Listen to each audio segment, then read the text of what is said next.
안녕하세요. 집에서 월천 버는 여자 쿠키입니다. 저는 지금 중국 구매 대행 사업을 20개월째 하고 있고요. 그 사이에 전업으로도 해보고 부업으로도 해보면서 제가 꼭 지켰던 업무 루틴에 대해서 설명해 드리려고 합니다. 먼저 전업과 부업의 가장 큰 차이점은 드릴 수 있는 시간의 차이가 있겠죠. 근데 사실 큰 틀에서 봤을 때는 전업이랑 부업이랑 해야 하는 그런 업무 루틴은 거의 동일합니다. 그래서 한번 어떻게 해야지 가장 효율적으로 일을 할 수 있는지 소개를 해드리겠습니다. 먼저 상품을 소싱하는 시간, 그리고 상품을 등록하는 시간, 마지막으로 주문 처리와 CS 하는 시간, 이 세 가지의 시간은 무조건 다 분리가 되어 있어야 합니다. 만약에 이런 시간들이 분리가 되어 있지 않으면은 이 일 조금 하다가 이것도 해야 될 것 같은데 하고 저 일 조금 하고 또 이거 하다가 저거 해야 될 것 같은데 이거 조금 하고 이런 식으로 가다 보면은 실제로 해야 될 일을 효율적으로 처리를 하실 수가 없습니다. 그래서 반드시 업무 루틴이 꼭 필요한데요. 어떻게 분리를 하는지 한번 설명을 해드리겠습니다.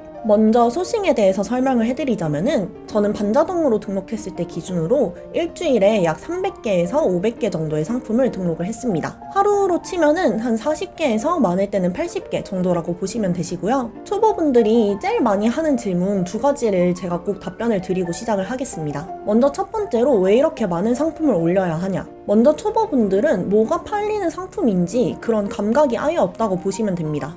특히 중국 구매 대행은 국내에서 일반적으로 팔리는 상품을 올리는 게 아니라 정말 특이한 상품들을 많이 올려야 되는 경우가 많아요. 뭔가 초대형 상품들, 이제 초대형 장식품이라든지 가구도 좀 큰 가구들 이런 것들이 잘 팔리고요. 같은 가구라고 해도 디자인이 무조건 특이한 가구들. 국내에 판매되는 책상은 일반적인 네모난 흰색 책상 아니면 원목 책상이 잘 팔리는 데 반해서 중국 구매 대행으로는 무슨 핑크색 책상 아니면은 높낮이가 조절되는 책상 이런 것들이 팔리게 되고요. 그 다음에 저희가 평소에 전혀 알지 못했던 분야, 농사용 제품이라든지 공업용 제품 이런 것들이 많이 팔리게 되어 있습니다. 근데 이런 상품들 특징은 수요가 일반 상품처럼 항상 꾸준하게 많은 것도 아니고 또 그런 상품 중에서도 어떤 상품이 팔리는지 저희는 사실 알 수가 없어요. 그래서 최대한 많은 종류의 상품을 올려보시면서 초보 시절에는 이런 감각을 쌓아가시는 게 좋습니다. 그래서 하루에 평균적으로 한 30개에서 50개의 상품을 딱 3달만 꾸준히 등록하면은 어느 정도 구매 대행 시장에 대한 이해도 하실 수 있고요. 어떤 상품이 있구나 하는 그런 눈도 많이 길러지실 수 있습니다. 그 다음 두 번째, 제가 진짜 하루에 한 번은 꼭 받는 질문인데요. 중국 상품을 올리면은 이제 상세 페이지에 있는 중국어 다 삭제를 해야 되냐, 다 번역을 해야 되나, 이 질문을 진짜 많이 받아요. 여기에 대한 명확한 답을 드리자면은 번역은 안 해도 된다입니다. 사실 아까 말씀드린 가구나 초대형 상품들 이런 것들은 사실 사진만 보고도 그 특성을 잘 알 수 있는 상품들인 경우가 많아요. 그렇기 때문에 굳이 번역을 하지 않아도 고객들도 사진만 보고 이런 상품이구나 이해를 하고 구매를 하시고요. 또 농업이나 공업에 쓰는 기계 종류 같은 거는 저희가 번역을 해봤자 그분들이 더 잘 아십니다. 그래서 굳이 그 상품에 대한 한국어 설명이 없으셔도 그냥 사진만 보고도 이런 기능이 있구나 이해를 하고 구매를 하시고요. 이제 상품 문의를 통해서 궁금한 것을 질문을 해주십니다. 그래서 중국어로만 되어 있어도 판매가 일어나는데 초보분들은 그냥 중국어가 보기 싫다는 이유만으로 하나하나 다 번역을 하고 계세요. 그럼 아까 말씀드린 하루에 30개에서 50개의 상품을 올리는데 엄청나게 많은 시간이 듭니다. 저만 해도 정말 대충 번역을 해도 한 상품 다 번역하는데 한 10분에서 15분 정도 걸려요. 그럼 상품이 하루에 이제 50개라고 했을 때 한 상품당 10분씩 차이가 나면은 500분, 그러니까 거의 한 10시간 가까이의 시간 차이가 나게 되는 거예요. 그렇기 때문에 초보 시절에는 우선은 번역을 하지 않고 일단 올린다.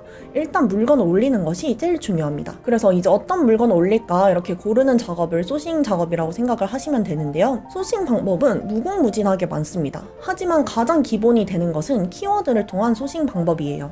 이미 온라인상에는 아이템 스카우트라든지 판다랭크, 셀링하니 같은 이런 키워드 프로그램들이 굉장히 잘 되어 있습니다. 물론 무료 버전을 사용을 하셔도 되지만 유료 기능을 어느 정도 활용을 하셔야 돼요. 유료 기능 같은 경우에는 각 이제 키워드 사이트별로 가장 저렴한 것을 이용을 하셔도 상관이 없습니다. 저도 아직까지 한 달에 10,000원짜리를 이용을 하고 있고요. 그것만 이용을 해도 굉장히 많은 상품을 찾으실 수가 있습니다. 그래서 저는 제일 처음에는 아이템 스카우트를 이용을 했는데요. 아이템 스카우트에서 카테고리를 선택을 하시면은 이 카테고리에 대한 키워드들이 쭉 나옵니다. 중국 구매 대행은 남들이 일반적으로 판매를 하지 않는 상품을 찾는 거기 때문에 이제 검색량도 일반적인 상품보다는 훨씬 작은 경우가 많아요. 그래서 저는 검색량이 한 1000 정도 되는 키워드에서 2만 정도 사이에 있는 키워드를 쭉 본 다음에 이 중에서 내가 판매할 수 있는 상품을 쭉 정리를 해놓습니다. 그래서 이렇게 쭉 정리한 키워드들을 네이버에 검색을 해서 사람들이 어떤 상품을 올렸는지 한번 확인을 해요. 그렇게 확인을 한 다음에 그 상품에서 타오바오 이미지 검색이라는 확장 프로그램을 이용하시면은 똑같은 상품을 타오바오에서 바로 찾을 수가 있습니다. 근데 여기서 주의할 점은 그 똑같은 상품을 그대로 올리시면은 판매가 일어날 확률이 좀 낮아지고요. 왜냐하면은 이미 똑같은 상품을 잘 팔고 있는 사람들이 있잖아요. 그래서 한 번 더 타오바오에서 그 상품명을 검색을 해서 조금 디자인적으로 다르다든지 가격이 좀 다르다든지 기능이 달라 보이는 제품들 위주로 이제 소싱을 진행을 했습니다. 그래서 저는 부업을 할 때 기준으로 주말에 한 5시간 정도 투자를 해서 앉아서 이제 쭉 찾으면은 한 300~400개 정도 소싱을 했고요. 전업으로 할 때는 이제 저녁 시간에 약간 졸려온 시간에 이제 소싱을 하면서 시간을 보냈고 낮 시간에는 업로드를 하는 식으로 그런 식으로 분리를 했습니다. 구매대행에서 시작이라고 하면은 물건 업로드 하는 게 진짜 시작이거든요. 그래서 반드시 물건 업로드부터 실천을 하셔야 합니다. 전업 기준으로는 저는 이제 한 2시간 정도 노래 틀어놓고 상품 업로드하는 작업을 진행을 했고요. 부업으로 할 때는 제가 퇴근도 좀 늦게 했거니와 이 퇴근하고 나면은 진이 다 빠져가지고 도저히 책상에 못 앉아 있겠는 거예요. 그래서 이래가지고는 안 되겠다 해가지고 제가 알바분을 처음으로 고용을 했습니다. 그래서 알바분은 하루에 3시간 정도 업무를 하셨고 시급은 10,000원 드렸어요. 그래서 알바분이 3시간 업로드를 하면은 상품을 평균적으로 40개에서 많게는 한 80개까지 업로드를 합니다. 수량 차이가 좀 나는 이유는 간단한 가구나 이런 거는 사실 크게 손볼 게 없는데 기계 같은 거는 타오바오에 옵션이 진짜 복잡해요. 그런 옵션을 번역을 하는 게 아니라 어떤 것만 남길지 결정하는 것만 해도 사실 시간이 좀 소요가 되거든요. 그래서 알바를 고용하실 때는 상품별로 업로드 시간에 좀 차이가 나는구나 이런 걸 좀 감안을 하셔서 고용을 하시고요. 처음부터 사업적 수완이 좋으신 분들은 알바를 여러 명 고용을 해서 이용을 하기도 하시는데요. 사실 대부분의 분들은 저처럼 좀 두려움이 있을 거예요. 저도 구매대행 시작하고 거의 10개월 차에 처음으로 알바를 고용을 했던 건데요. 사실 그 전에는 제가 사람을 고용을 정식으로 해본 적도 없고 또 일을 어떻게 시켜야 되지 이런 고민이 되게 많았거든요. 그래서 그 사이에는 혼자 하면서 제가 또 혼자 해보니까 이런 부분을 알바한테 시키면 오히려 효율적이겠다 이런 것들도 많이 깨닫게 되어서 오히려 처음부터 너무 알바를 많이 고용하기보다는 한 3개월 정도는 혼자 해보고 이런 부분을 시키면은 굉장히 효율적이겠다 이걸 깨달으셨을 때 고용을 하시면은 조금 더 효과가 좋지 않을까 생각합니다. 세 번째는 주문 처리랑 CS입니다. 먼저 제일 많이 고민하시는 CS 같은 경우에 무조건 시간을 분리하시고요. 고객이랑 접점을 최소화하셔야 됩니다. 한번 CS 전화나 문자 받기 시작하면은 고객이 끊지 않는 이상 계속 주고받고 왔다 갔다 하게 되어 있어요. 그러면은 그 사이에 까먹는 시간이 굉장히 많아서 저는 애초에 처음에 연락할 때 모든 용건을 다 정리를 해서 고객한테 통보식으로 알려주고 그냥 고객 동의만 얻는 식으로 진행하고 있습니다. 보통 분들은 고객님 어떤 게 고장 나셨나요? 어떤 게 불만이신가요? 이렇게 물어보고 또 대답 듣고 그럼 이렇게 해드릴까요? 이렇게 해드릴까요? 하는데 저는 처음부터 A부터 Z까지 다 정리해서 한 번에 연락을 해요. 그래서 예를 들어서 고객님 저희가 이제 불량 확인을 해야 되기 때문에 불량 상품이면은 사진을 찍어서 보내주시고 저희가 일단은 몇 월 며칠에 방문 택배를 보내겠습니다. 그럼 문 앞에 놓아두시면 저희가 회수를 할 거고요. 다시 구매를 하고 싶으시면은 저희 페이지에서 다시 구매를 하시고 그냥 반품만 하고 싶으시면은 반품 신청해 주시면 됩니다. 고객님께서 확인하셔서 반품하실지 계속 사용하실지 알려주시면 저희가 처리하겠습니다. 이런 식으로 그냥 한 번에 모든 선택지를 다 보내요.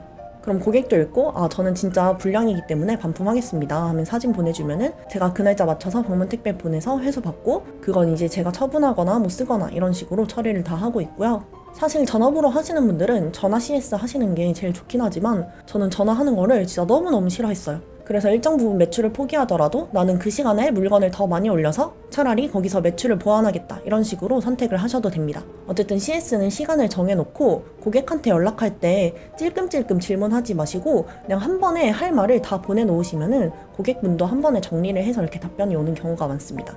저는 그렇게 해서 시간을 좀 줄였고요. 주문 처리 같은 경우에도 마찬가지로 시간을 딱 정해놓고 전날에 들어온 주문 다 이렇게 수집을 해서 각 주문별로 타오바오에 주문을 일단 하고요. 그 다음에 하나하나씩 차근차근 배대지에 주문서 작성을 하시면 됩니다. 엑셀로도 대량으로 이제 한 번에 작성을 할 수 있는데 저는 그냥 건 바이 건으로 배대지 주문서를 작성을 해서 처리를 했어요. 그래서 주문 처리도 하루에 20건 기준으로 한 1시간 내외 정도 좀 소요가 됐던 것 같아요. 전업이든 부업이든 하실 때 제일 중요한 거는 업무를 분업화하는 겁니다. 저희가 큰 회사들만 봐도 각자 이제 해야 될 업무가 다 분업이 잘 되어 있고 각자 맡은 일을 맡아서 하잖아요. 저희가 처음에 1인 기업으로 시작할 때는 내가 물론 모든 일을 다 해야 되지만 각 시간대별로 내가 해야 될 일을 딱딱딱 정해놓고 그 시간에는 그 일만 하시는 게 효율이 가장 좋습니다. 그래서 저도 첫 달에 전업으로 시작했을 때 매출이 약 1,000만 원 정도, 순수익은 한 190만 원 정도 발생을 했고요. 그 뒤로도 일을 할 때는 무조건 이 분업 루틴을 지켜가지고 나중에 이제 최고 매출은 4천만 원 초반, 순수익 기준으로 한 1,400~500만 원 정도 매출이 발생을 했고요. 부업으로 회사 다니면서 거의 신경을 못 쓸 때도 매출이 1,000만 원 중반에서 2천만 원 초반 왔다 갔다 하면서 순수익은 꾸준하게 한 500~600 정도 찍었던 것 같습니다. 이거는 초보 시절 루틴이고요. 지금은 이제 좀 상품 등록을 많이 해봤으니까 어떤 상품을 어떻게 올려야 팔리고 또 키워드를 어떻게 써야 하고 이런 거에 대한 감이 생겼기 때문에 지금은 조금 닭등 방식을 정리하고 하루에 한 5개 내외 상품을 등록을 하고 있지만 초보 시절에는 무조건 다양한 카테고리와 다양한 상품을 접하면서 상품 보는 눈을 키우는 것이 가장 중요합니다. 구매대행 사업 단기로 짧게 3개월, 4개월만 해서는 절대 이제 매출도 쉽게 나오지가 않고요. 이것도 어떻게 보면 일종의 사업이기 때문에 길게 보고 가셔도 저는 충분히 메리트 있는 사업이라고 생각을 합니다. 저는 우스갯소리로 지금도 주변 지인들한테 나는 평생 구매 대행 할 거다 이렇게 이야기를 하고 있는데요. 이렇게 롱런 하실 수 있는 관점에서 보시려면은 초보 시절에는 어느 정도 시간 투입을 많이 하시면서 감을 많이 익히시고 뒤로 갈수록 내가 드리는 시간은 줄이면서 좀 몇 가지 상품에 집중해서 몇 개의 상품만으로도 높은 매출을 낼 수 있게 꾸준히 설계를 해가시면은 정말 좋은 결과가 나올 거예요. 그럼 이상으로 집에서 월천 버는 여자 쿠키였습니다. 구독과 좋아요, 댓글 반드시 꼭 부탁드립니다. 감사합니다.